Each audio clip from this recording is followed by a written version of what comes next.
Hello, hello, and welcome back to another episode of Business First Creatives Podcast. Y'all, it's a happy day when Sabrina joins me.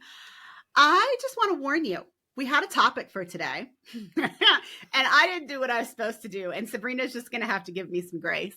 This episode was supposed to be about us exploring human design in our business.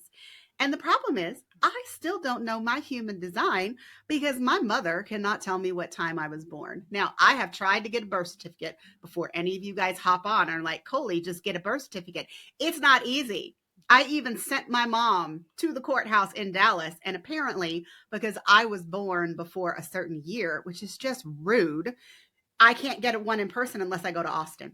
And I wasn't going to make my mom drive 2.5 hours to Austin just to get a birth certificate.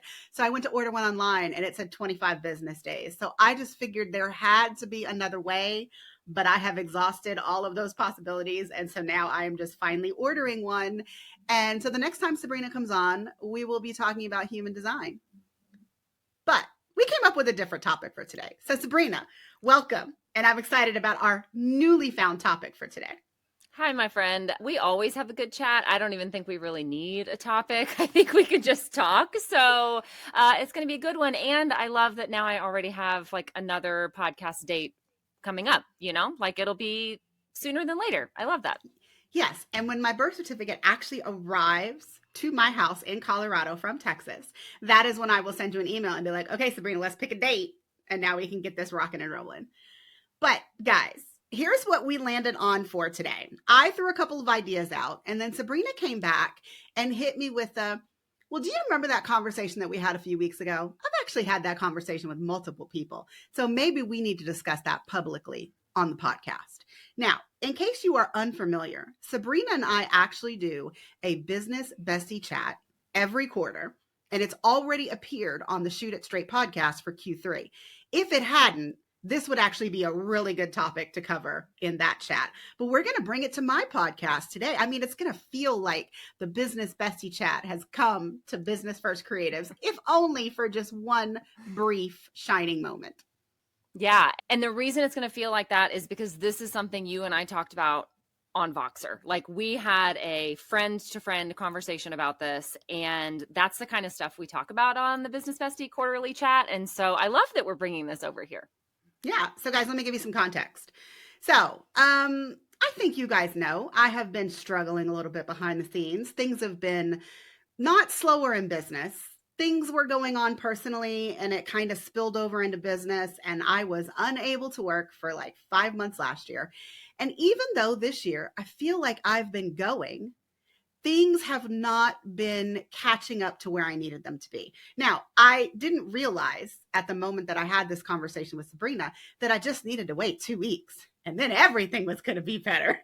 But the conversation that I had with Sabrina was that after a weekend of just really thinking about where I was and all the energy that I had put into my business in the last 6 weeks, and that I wasn't seeing the same kind of returns that I have always seen in my business, I, shared with her, I'm going to give this until the end of the year.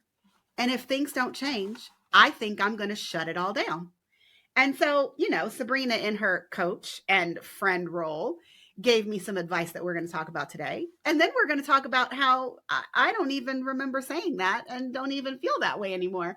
But Sabrina, what was your advice to me when I told you this?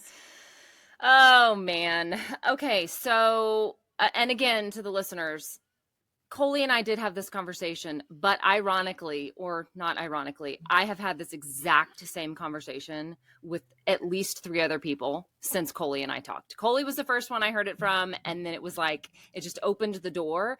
And so I'm thinking there's probably some of you listening that are maybe in the same space. But basically what I told Coley is, no, ma'am. You are not allowed to make a decision about the future of your business when you are at a low point. Whether it's economically, what's going on around you is low, whether you are emotionally at a low point, whatever. You can't make a decision from the low because it's not going to be a true reflection of like what you really want. You can absolutely shut your business down. Any of you listening, Coley as well. Like if that's what you really want, but you have to make that decision from a high point because then you'll really know. If you get to 6 months or a year from now and inquiries are good and revenue is good and things are feeling good and you're still like, I don't know if I want to do this anymore, by all means, my friend, go after what you want to do. And if it's not for you anymore, shut it down. But you can make that decision from a good spot, not a bad spot. And I mean, I will just admit that even though I had that conversation with her 2 weeks ago, and at the time of this recording, this is August. So I had this conversation with her, I believe, like at the beginning of July. I had already been putting off, things are not going well. I am tired. I don't have the capacity that I used to. I am physically and mentally much older than I've ever, well, I mean, of course I'm older than I've ever been. That doesn't make a lot of sense, guys, but like, I do feel like I've aged quite a bit, especially physically with all of my health problems, which are seemingly also pretty much resolved, which, hey, I mean, it feels like everything is finally coming full circle. But when I had this conversation with Sabrina, I know better than to make a rash decision when things are not going well. But it took discussing it with my business bestie for her to, like, I don't want to say put the fear of God in me, but basically she was like, no, ma'am. And the funny thing is, I then told my husband about the conversation and I added a little spark. So let me tell you what I told him. So what you and I discussed was, if I got to that point, and then I was like, but you know what? Now that I talked to Sabrina, making that decision at the end of the year is absolute shit. I was like, because I could have a Q1 that was so great that it could make up for all of my lost income. And, because guys, Q1 is when all of you, particularly photographers, feel like y'all want to all do your systems. And so making that decision, even at the end of the year, I was like, oh no, that's bananas. So I actually told my husband, no, I think I'm actually going to have to wait until April of next year, because I do legitimately have to see how Q1 rolls out, because in a good year, I make 30 to 40% of my annual income in Q1 or leading up into Q1. Because a couple years ago, I mean, I had a really great December, but it was like a bunch of people paying me for stuff in, January. So I took what you said and I added on that extra layer, and I had the conversation with my husband. And you and I both know I don't make business decisions with my husband. I am definitely not one of those people that's like, oh, I have to talk to my partner. No, he doesn't own my business. I own my business. I was merely discussing it as like, hey, I had this conversation with my friend, just letting you know what I decided. And he was like, yeah, all that sounds great. Yeah. So I was there. And then I feel like everything just kind of turned around. Like I'm back on social media, which I hadn't been on Instagram in like 7 months. I was forcing myself to talk about my offers every single day. And guys, it's amazing what happens when you actually talk about the shit that you want to sell, right? Am I right? You're right. So I did a sales parade at the beginning. I've already mentioned this on the podcast multiple times, but I did a sales parade with Seals Lockley, where you have to talk about your one offer every day for 14 days, 4 times a day, which means you really get your flex in, 50 times. And I had already ramped up emails. Like I had been emailing my list 3, 4, 5 times a week ever since April, when I started an email challenge. So I do feel like this is a good point to also say something that Sabrina always tells all of you. And like, I hear her say it all the time. The lag effect in marketing is real. And so I think I had such a good July because I really started ramping it up in April, ever since I did the email challenge. And then I went into the blueprint launch, which I only sold 4 seats. I keep reminding people of this because I want you to realize things are low for me too. Then I did my email launch and I think I got 18 paid people. But like, because I've been continuously and like consistently talking about the shit I want to sell, things are now happening July and August because of all of the effort that I put in inside the last 90, 120 days. Yeah. Yeah. There's 2 things that I saw happening that I just want to point out and make sure the listeners hear. Number 1 is you had been doing the work and doing the work and doing the work consistently, but there was like a patience piece, right? Of like, damn it, why aren't things happening? Why is it taking so long? And then there was this energetic frustration of, damn it, why aren't things happening? Why is it taking so long? And when you are in that place of frustration or scarcity or fear or any of those like negative, funky things, it's like a little energetic gate closes around your business and it says, ooh, you're not in a good place to receive anything. So, okay, cool. And then nothing happens. And then you're not seeing opportunities. You're not seeing potential DMs or emails, or it's like your eyes are closed to everything because the gate's shut energetically. But when you and I had that conversation, and then when you took it further and had that conversation with James, you felt a little lighter because you had like a plan that made sense. You know what I mean? And so it took you out of, I'm frustrated, nothing is working, I'm going to shut this down, to, okay, I'm still doing the thing. I've got a timeline I feel good about, carry on. And it's like the gate opened. You know what I mean? And then what happened? Yeah, I mean, I totally agree. So the gate opened. I joined, like, I've already joined one program, got a coach. Like, I am just all in now. So other things that have happened since you and I had that conversation, I am all in on Systems in Session. I just can't stop talking about that program enough. I have welcomed 5 new people in the program in the last 10 days. When this episode airs, mid-August, I'm going to have 5 new people in the program. And it went so well with the first 5 beta students. And the thing is, they were all in very different places. They had one thing in common, though. All of them had systems. They just weren't done very well. They were babysitting them. Like, they had the pieces in place, but nothing was kind of happening to take the ease off of them. And each one of them needed like this one piece that someone else didn't need. And so now I'm in a period of revision. And so now that I've got these 5 new people, I am trying to systematize what the offer promise is from Systems in Session, and then kind of making it to where, some people are going to hit a goal faster than others. But the idea is that at the end of your 60 days, we are going to design and implement your full client experience inside of Dubsado or Honeybook. And it's going to be completely customized for you, which is very different than the course. The course, I'm telling you what to do and it works. But like, if you're going to customize it, you got to do it. Versus Systems in Session, we customize it together and then you actually implement all of the pieces. So with this revision, I am redoing intake forms. I am shoring up the systems behind the scenes that do things. When you submit support tickets, they're actually getting like a course hub that's going to have like some videos and some trainings that I have now realized I ended up sharing with at least 4 of the 5 initial beta people. So like, it's really growing into like oh my gosh, this is like my new signature program.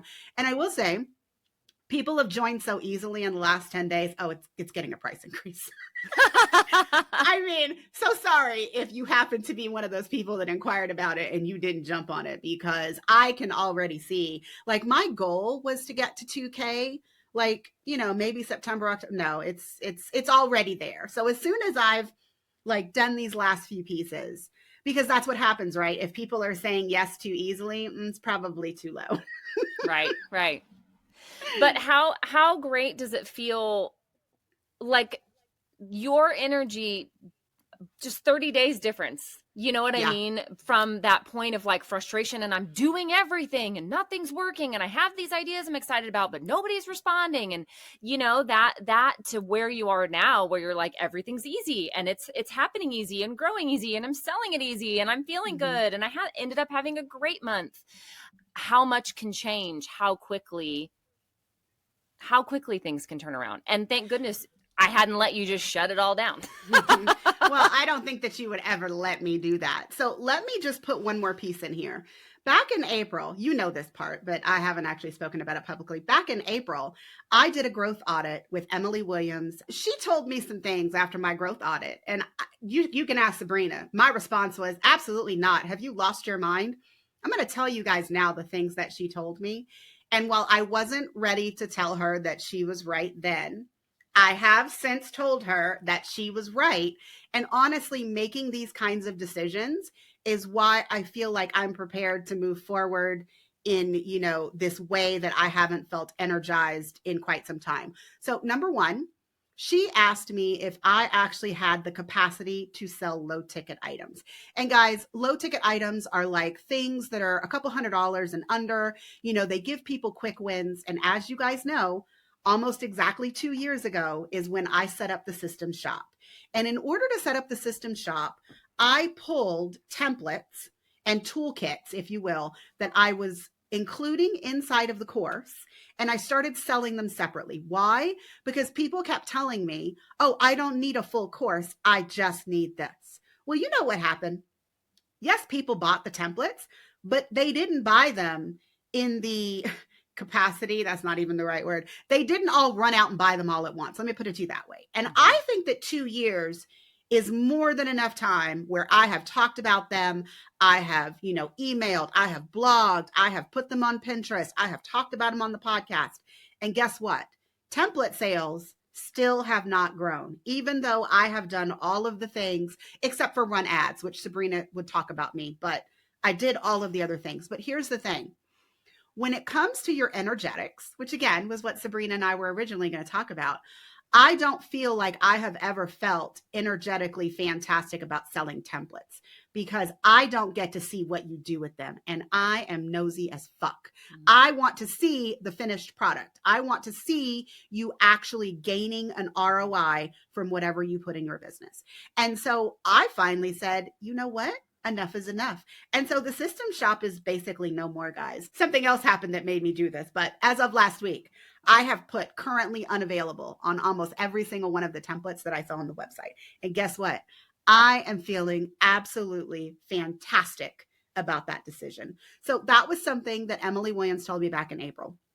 She also told me that Systems in Session it should be my new signature offer. She also talked about how excited I sounded when I talked about the offer, the ideas that I had for it. And, so many people have to tell you the same thing before it finally rings true. So yes, she is right. Systems in Session is what I want to do as my signature offer.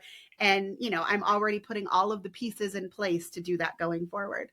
The last thing that she told me is something that I'm still struggling a little bit with. And so we're going to see how this works out. I love that you can admit that she was right. Like, we're coming back around and now you realize, but you're right. Sometimes we have to hear things multiple times from different people because we're too close to our own stuff. That's why it's so beautiful to have a coach and to have other experts have their eyes on your business and your life because they can call out stuff that we can't see or we're choosing not to see. So I love that. But I also want to circle back around just to the whole capacity thing, because I am sure that the listeners are thinking, how can you not have the capacity to sell a digital product? Right. So what I want the listeners to hear is that, they think there's this longstanding thought of like, oh, well, if you create a digital product once, then it's just going to sell. And as great as that is, in theory, it's absolutely not true. You have to market your offer. You have to have the capacity to talk about it and build it into your marketing plan. And in Coley's example, you had this shop with all of these templates and bundles and various things. So you had all of these offers in addition to your larger offers, in addition to your podcast that you market, in addition to summits you participate in and conferences you go to. I mean, you got a lot of stuff to talk about, right?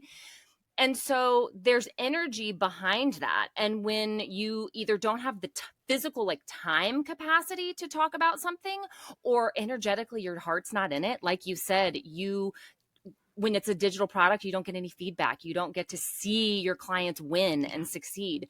That stuff matters. And so I love that you recognize that and you feel really good about it. I will say, I don't know if Emily would agree with me, but I feel like the templates are there. Maybe this could be like a comes out for Black Friday and then close it like it's a once a year situation.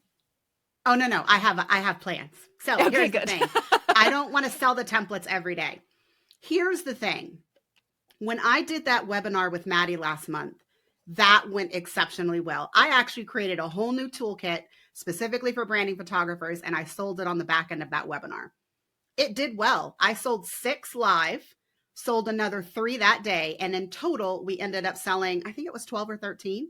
I mean, that's really good off of one That's webinar, amazing. right? Yeah, that's amazing. But here's what I will say. What I specifically told Emily was after, 60 days later when we had another conversation, I said, here's the thing. I don't know what you intended for me to do with the templates, but here's what I'm going to do. And you just tell me how you feel about that. I said, I absolutely have the capacity to sell low ticket, but not to pay my bills. Right. I cannot rely on low ticket to pay my salary. But doing one of these webinars once a month to different audiences and selling them a low ticket digital product on the back end, it gets me visible. It gets me emails, hopefully, adding to my email list. And also it will give me a tiny cash infusion, which I'm all about. But at the end of the day, when you consider how much time and effort it takes to do something and launch a digital product and market it, the amount of money that I was making, I could have just done 2 clients and made the same amount of money. I mean, I could have just, in some cases, done 1 client and made the same amount of money. And so when you think about how much time and energy you do, and you think to yourself, oh, but once you create it, you can just sell it. Okay, but once you create something and you just put it in your shop, it is not that hordes of people just find it on your website and just buy it at the capacity that you would expect in order to make a decent amount of money off of it. You have to do targeted marketing campaigns. You have to, make it visible to people. And the more things that you have to market, the more watered down your message is. And so that's when hey, I've got this whole shop to help you. But I don't have time to talk about all those things that are in the system shop. I just don't. Yeah, it's kind of like my old course that I was dragging around for a couple of years that was not selling. Everybody kept saying, well, don't get rid of it. Don't take it off your website. Don't stop mentioning it from time to time. It's already built. You already made the thing. It already exists. And when I finally decided to retire it, officially, it's done. It is gone from the world. It's not because I don't believe in the content. It's not because the people who went through it didn't have a great experience. Mm-hmm. It's because I needed the mental noise of having this quote unquote digital product available for sale off of my plate, because it was just buzzing around like a little mosquito and it was annoying me constantly, And so energetically, it was not in alignment. And just like you said, when you decided to basically shut down the template shot, how great it felt. Same thing. When I decided to retire this course, I was like, oh, wow. It's like a huge weight off of my shoulders. This is amazing.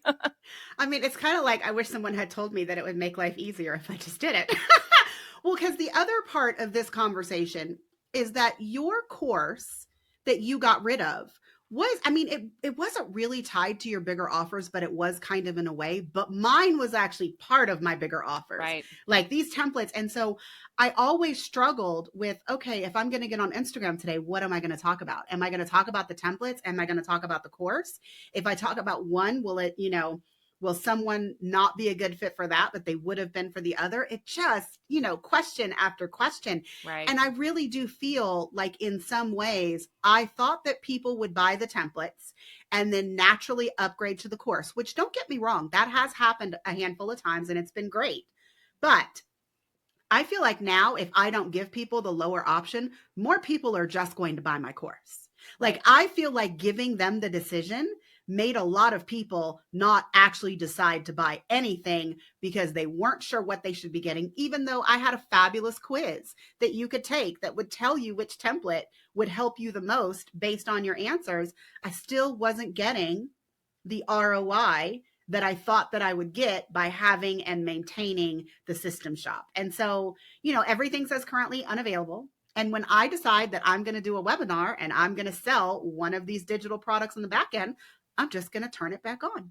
But the other thing that I finally came to the realization, a couple days ago after you and I had that conversation, I made it currently unavailable because one of the struggles is, like, for example, my Dubsado workflow shop page, that thing gets me ranked in the top 10 for Dubsado workflows.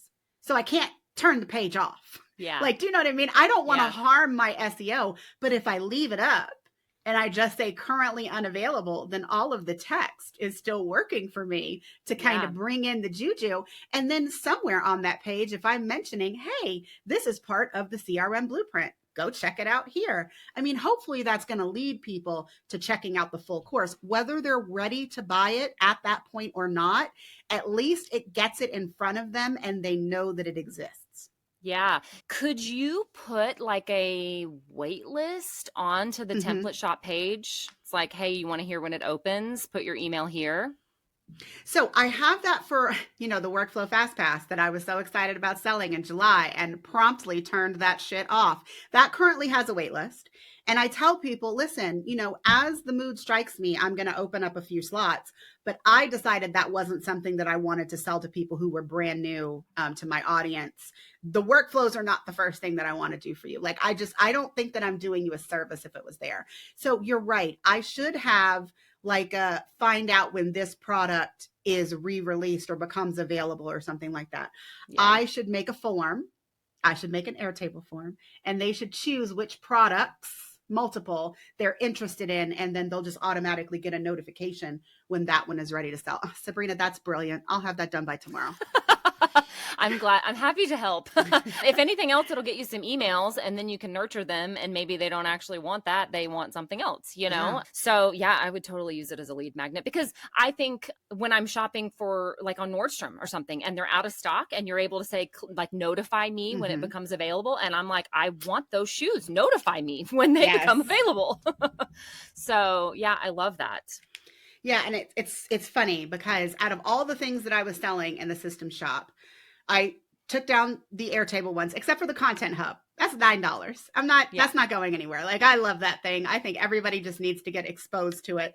But when it came to like the templates that were directly from the course, the only one that I want to publicly sell going forward, and I don't think I'm ever going to take this down, but I'm not removing the proposal and booking file templates. Those are still going to be available. Why? Because if you don't have the time and capacity to do anything else related to systems in your business, everybody needs a 5-minute booking process. And if I can give you a template that you can take an hour and customize it, and now you've got this ready for the next person that you make your offer to, and the next one and the next one, I think that is probably going to give you the biggest return on investment out of anything else that I was selling you out of the shop. So that template is staying.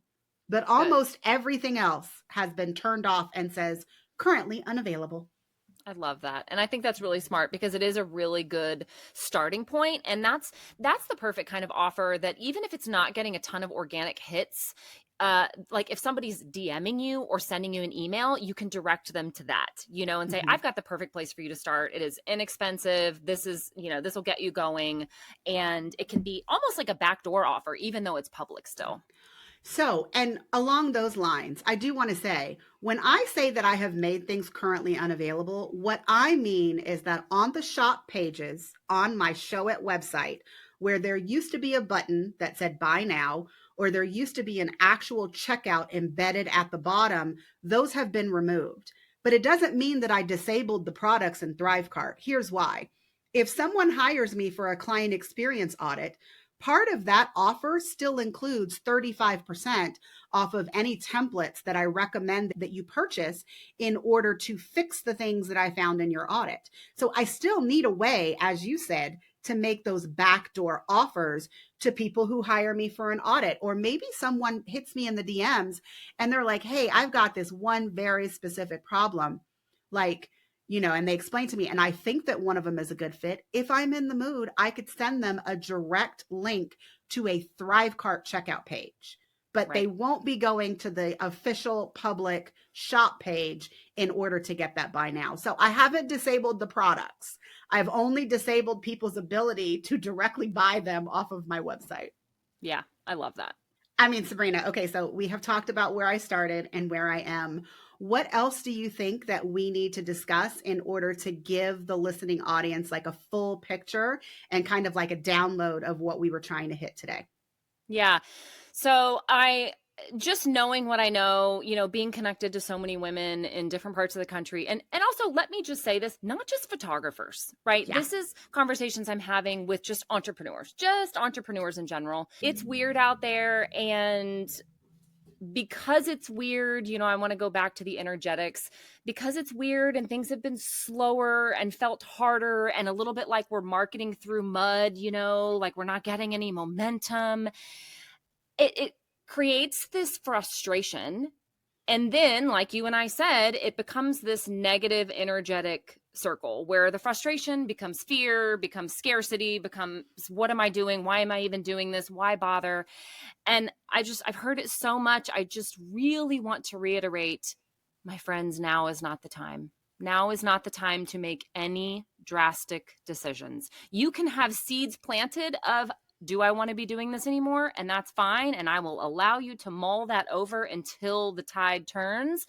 But do not make any drastic decisions. And that goes for not just the drastic decision of like shutting it all down, but like changing niches, drastically changing your prices. I don't want you to do anything drastic, except I want you to keep going. The tide is going to turn. It always does. For the photographers listening, you're so close.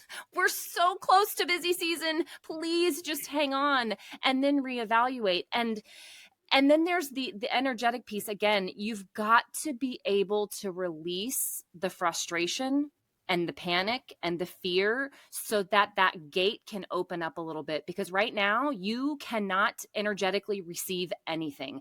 That includes good ideas. Agreed. Okay. And if you can't have any creative, brilliant ideas of a new thing to say or whatever, it's just one big fat block. And the other reminder I want to leave you with is that people are spending money, period, full stop. Yes. People are spending money, and not just on necessities. People are spending a lot of money on things that matter to them. They're booking vacations. They're buying luxury goods. They are buying homes. They are whatever. So we are not in a depression. We are not in a situation where like it's not as bad as you think. Mm-hmm. People are spending money. And so if you can focus on that instead of being in this negative Nancy position, if you can just make it a mantra, people are spending money. I am spending money. Money is floating in my community. Just open that gate a little bit energetically and hang on until the tide turns. Yeah, we don't want to talk about how much money I've spent in the last 45 days. Y'all, when I say that I got energetic, because here's the thing, and I think a lot of you guys actually know this about me. If I spend money, I put my money where my mouth is. So one of the things that kind of gets me going is if I spend money on someone, I'm going to do the things that they tell me to do. I'm going to implement the things that they tell me to implement, there's just one more thing that I want to mention before we wrap this up. And it's because I kind of left you hanging. The third thing that Emily told me back in April that I was like, absolutely not. I literally said, have you lost your fucking mind? She told me that I should go back to just being the Dubsado girl. And I want that to sit with you guys for a minute. Those of you that have been paying attention know I started doing Honeybook almost 2 years ago. Well, a little less than 2 years ago. And I have had to convince you guys over and over and over that it's okay to have Honeybook. Like I used to talk shit about them all the time, but they made such drastic changes. And while there are things that I still don't like I actually recommend them. I do setups. I have a course, the toolkit that I just made for branding photographers. I made a Honeybook version. And so to hear her say, you should just go back to being the Dubsado girl. Like I heard her, guys. And the reason that she's saying that is because it is easier to talk about the one thing. It is easier to be known for the one thing. And so I was definitely the it girl for Dubsado, for photographers for a very long time. And I do feel like, again, 2023, I did a lot of things. I added Honeybook. I opened the system shop. I started, I made my course self-paced. Like I made a lot of decisions in 2023. And the funny thing is at this point, I'm actually walking back almost every one of them. But again, it took me a little while. And then I told her she was right about that too. And Sabrina, you will enjoy this. When I left her the Voxer, I was like, I just want to start by saying, you were absolutely right. And I don't get to say that to many people. And so I'm going to say it one more time. You were absolutely right. And when she responded to my Vox, she goes, can I first just say thank you so much for telling me that I was right and allowing me to tell you I was right. And I knew that I was right. And I knew that you were going to come around to my way of thinking. You just needed time to process it. And I did. So this is coming back to what Sabrina told me and is now telling you, the listening audience. Don't make rash decisions when you are at a low. Don't, immediately change things in your business just because you've got an idea. Like, you really do have to weather the storm. Lord, I can't believe I just said something like that. But you really do have to just stay on the path until things get better. And then you can make life-altering decisions about your business, about your personal life, whatever it's going to be. Yep, 100%. It's so much wiser to make a decision from a good place because you'll never wonder. You know what I mean? Like, if you make a rash decision when things are low, you're going to always wonder, like, could I have done something different? Should I have, like, none of that. But when things are good, you have that clarity of, like, things are really great right now, but I'm still not loving this offer or this business or these people or whatever. Absolutely. Then I'm giving you the green light. I will cheer you on the whole way to make whatever decisions you want. All right. Guys, I feel like this should have been like our pitch to somehow bring business bestie chats to Business First Creatives. So when I stop hitting record, I'm going to talk to Sabrina about that. But guys, I really hope that you guys have enjoyed like a taste of what goes on when I vox my business bestie and I'm like, hey, help me, coach me through my current drama point. But if you enjoyed this conversation, you would absolutely love our business bestie chats that we have over on Sabrina's podcast. So I'm going to have a link to that in the show notes. I'm sorry that they've only been on the Shoot It Straight podcast, but you should go listen to them because they are always super insightful. We always talk about what decisions we made, how they went, and then how we're proceeding in the next quarter. All right, my friends. Sabrina, thank you so much for joining me for this, very last minute episode. Thanks for having me, friend. It's always a good chat. Yeah. All right, everyone. That's it for this episode. See you next time.